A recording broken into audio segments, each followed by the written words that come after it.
It's the day after our little rainstorm that we had here, and this has presented me with a problem, and I was kind of afraid that this might happen. But in the pig pen here, everything is now wet, and when ground is soft and wet, it encourages them to root and turn the ground up. Now this isn't a big deal, this is what pigs do, but the problem is they start rooting up along the fence line, and there have been a couple of instances where they kind of root under the fence and they end up just getting out. I think escaped pigs are probably the toughest livestock to catch because they don't really herd very well, and if you can't tempt them with food, there's not really a whole lot you can do other than just chase them around for possibly hours until they just get tired and cooperate, or they just sort of happen to go where you want them to. I would like to avoid having to do this again, so I think today I'm going to string up some hot wire inside the pen here, and you know, if they want to root out in the middle, that's fine, but at least it will keep them off of the fence.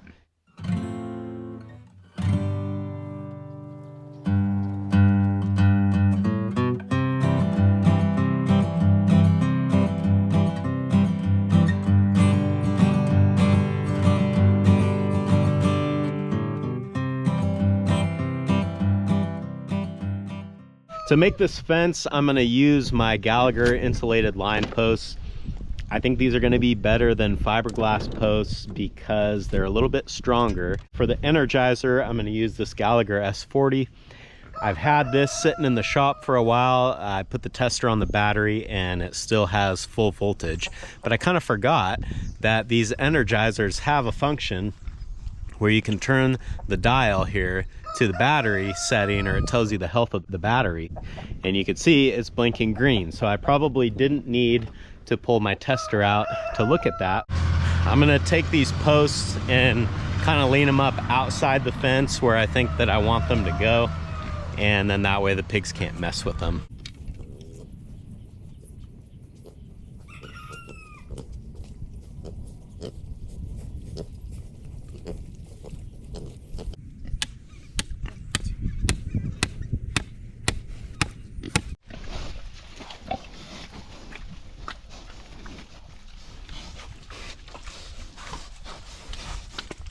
Right there, you can see how curious and nosy they are of anything new in their environment.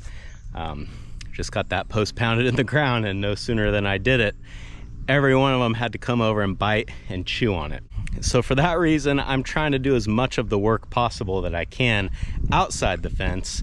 When I go to string and wire, I'll have to go in there with them, but if I can get all these posts in from the outside, it's gonna make life a lot easier.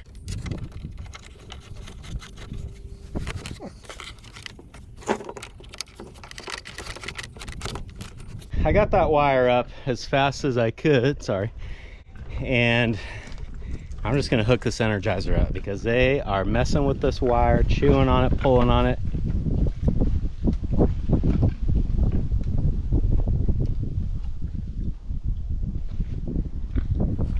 There we go.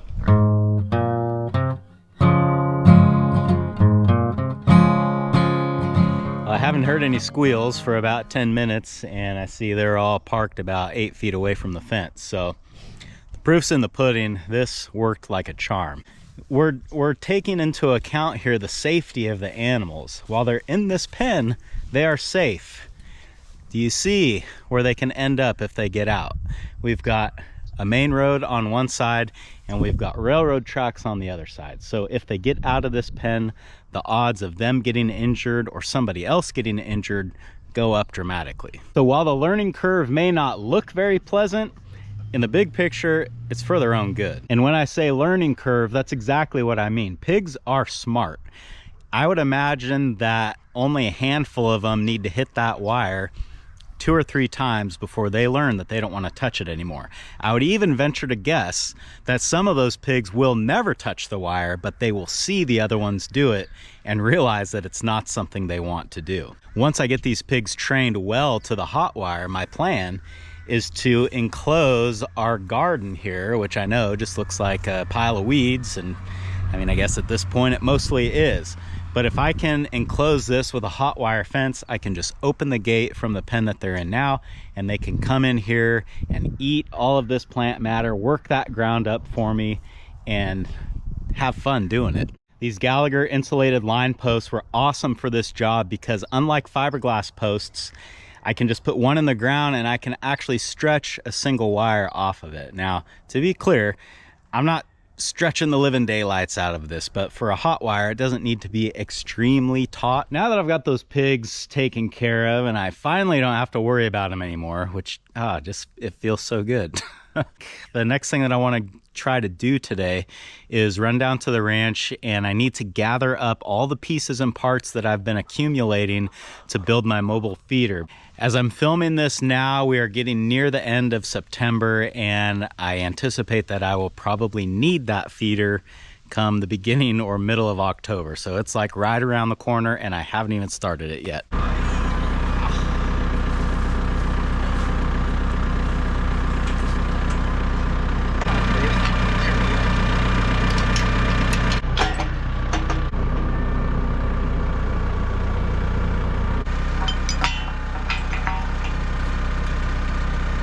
Back down here at the ranch now, and I need to dig through this pile of old panels, and of course the ones that I want are on the very bottom, so I got to move all these ones on top, figure out something to do with them.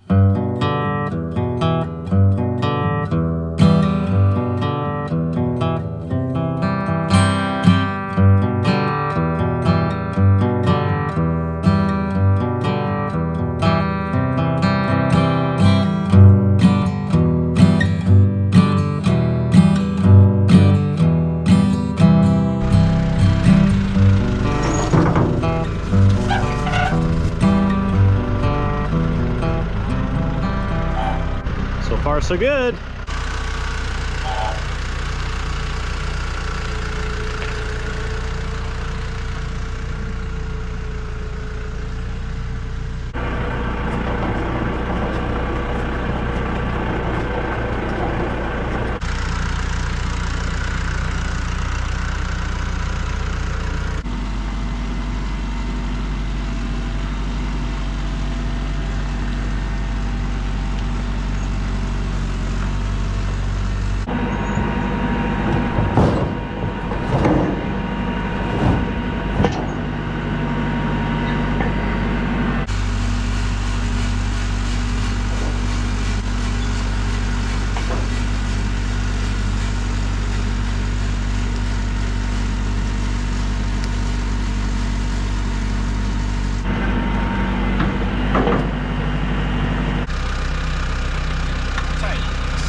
Well, on today's episode of Nothing Can Be Easy, this ball just wants to spin, and even though I always, like all the time, have a pipe wrench in the toolbox on this tractor, today it's not there. So I don't remember where I used it, but apparently I did.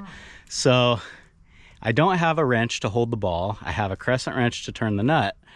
So we're gonna have to get creative. So my idea is, I've got this pin that was in the toolbox, and I've got a chain here, and I'm hoping that if I wrap the chain around this enough times, because it has two flat faces here, so if I can get the chain to kind of bite a little bit there, yeah, I mean, it's not going to take much just to get this nut to pop loose.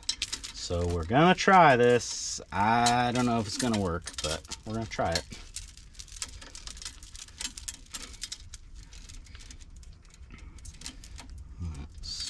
We want to go, so we'll use our pin to connect the chain, and then take this punch, twist it to tighten the chain. I don't know, is this gonna work? Oh, look at that. It's not off yet, but we're making progress. But look at that, it worked.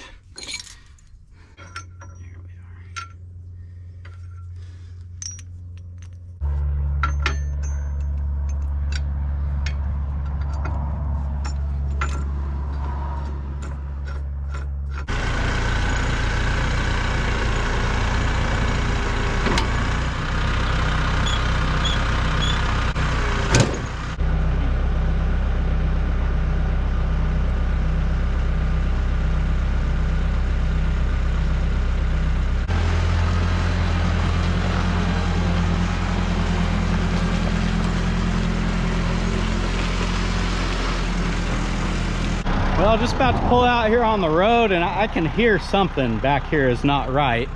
I thought maybe one of the trailer brakes had locked up, but that doesn't appear to be the case. I figured out what happened. The rear shackle on the rear axle is broken, and I was wondering, you know, because I noticed the trailer was sitting off to the side like that, but I mean, I haven't had the trailer very long. I figured that's just, you know, how it was. But yeah, that shackle is broken and the tire is rubbing on the fender, so I don't have far to go. It's like less than a half of a mile. I think if I go slow, we'll be fine, and then I can fix this when we get back to the shop. So far so good. I can smell something, but I don't see any smoke coming off that tire, so we're gonna keep going. We made it back to the shop without anything exciting happening, so that's good. I do notice though, this fender is almost too hot to touch because that tire has just been rubbing on it the whole way here. But we made it, no blowouts, no nothing. So now I kind of want to just walk around this thing. I actually, you know, I got this trailer home a few months ago and I haven't really looked at it since. So let's get a better look at this, kind of get a game plan for what we're going to do moving forward. The first thing that probably needs to be addressed is this broken shackle back here on the rear axle. The more I think about it, the more I think that the smart thing to do here is to do away with this suspension altogether and weld these axles straight to the frame. The majority of the time that this thing's getting moved around, it's going to be less than 5 miles an hour at the ranch or going down to the winter pasture where we might break, you know, 25 miles an hour, but that's a smooth road, and I just don't really see the need for suspension on this. And the big benefit to doing away with it is that we will lower the deck on the trailer by about 4 or 5 inches from what I can tell. The reason why I feel like I need to lower the deck is because when the bunkline feeder is up on the side, I want as tall of a wall here as I can get, because that's going to help retain the hay and make it so they don't pull as much of it out. If the trailer is tall, then that wall, so to speak, has to be lower because, you know, overall it can only be so high or else they're going to be pressing their necks on it while they reach in. So if I drop this 4 inches, I think that I can install these bunkline feeders without any modifications to them. Originally, I thought I might have to cut the bottoms off to make that wall a little bit shorter, but if I lower the trailer, I don't think I'm gonna have to do that. Lowering the trailer will solve some problems, but at the same time, it's gonna create some. These fenders, where they sit, they're not gonna work there.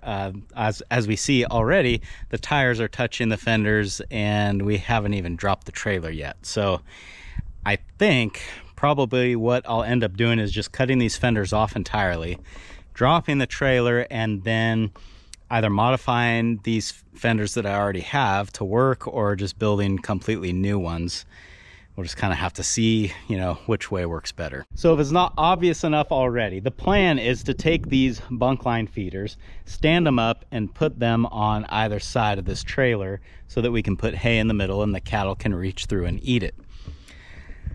But a few other things are going to have to happen as well. We're going to have a back panel on the trailer, and I'm thinking that I'll essentially mimic the bunkline feeder panels that I have, but just make a short one to go on the back. But the only thing that'll be special about the back one is it needs to be a gate that can open up so that I can back up here with the 3-point spear and set bales into this thing. Up on the front of the trailer, you can see that the bunk feeders that I have are a little bit shorter than the deck on the trailer. And at first I was kind of you know, trying to think like, what am I going to do? This is a problem. But I thought about it, and I think actually this is a solution, because it's going to leave me about a 2-foot space on the front of the trailer here. It'll be perfect for putting salt blocks and mineral, you know, things like that. The deck on this trailer is not in the greatest of shape, but it's not in the worst of shape either. Some of these boards certainly will have to be replaced, but I'm hoping that I can salvage a few. I don't know, maybe half if I'm lucky. I really don't want to pay to put a whole new deck on this thing, although at the same time it's like now would be the easiest time to do it, because I think to make the process of lowering the trailer easiest, I'm just going to go ahead and pull this deck off, and then I can see which boards are good, which ones are bad, and get an idea of how many new ones I'm going to have to buy. Up here on the front of the trailer, the other thing that's going to happen is I'm going to have to make like some legs or some feet for the front of the trailer. When you have a bunch of cattle pushing on this, trying to eat hay out of it, this little jack is probably not going to stand up to that. I'm afraid that they would end up folding it over, and that would not be good, because then when I come back and try to move the trailer, I'm not going to be able to get it hitched up. So my plan is to make a couple of feet that sort of just pin in there.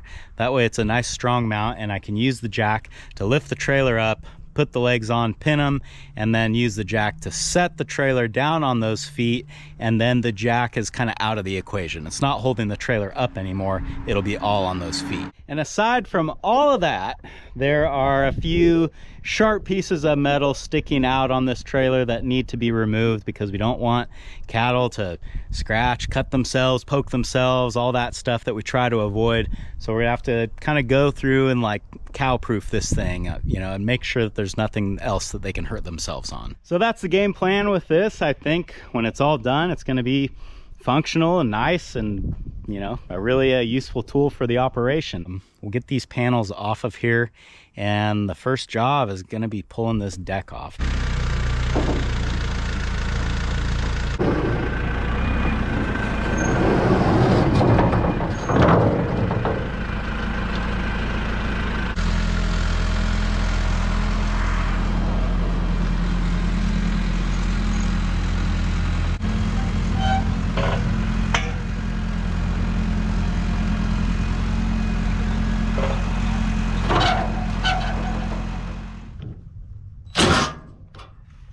Really? Broke my bit on the first one? You gotta be kidding me.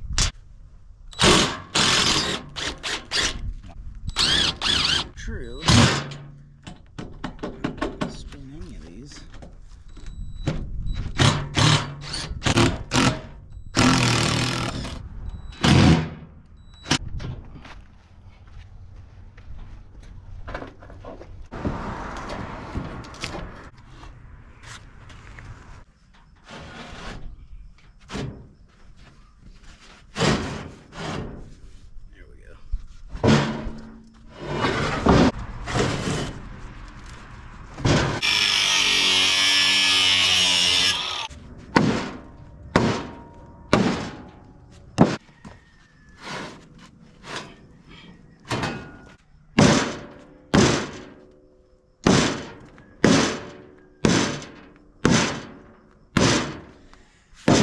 That one might need to be replaced.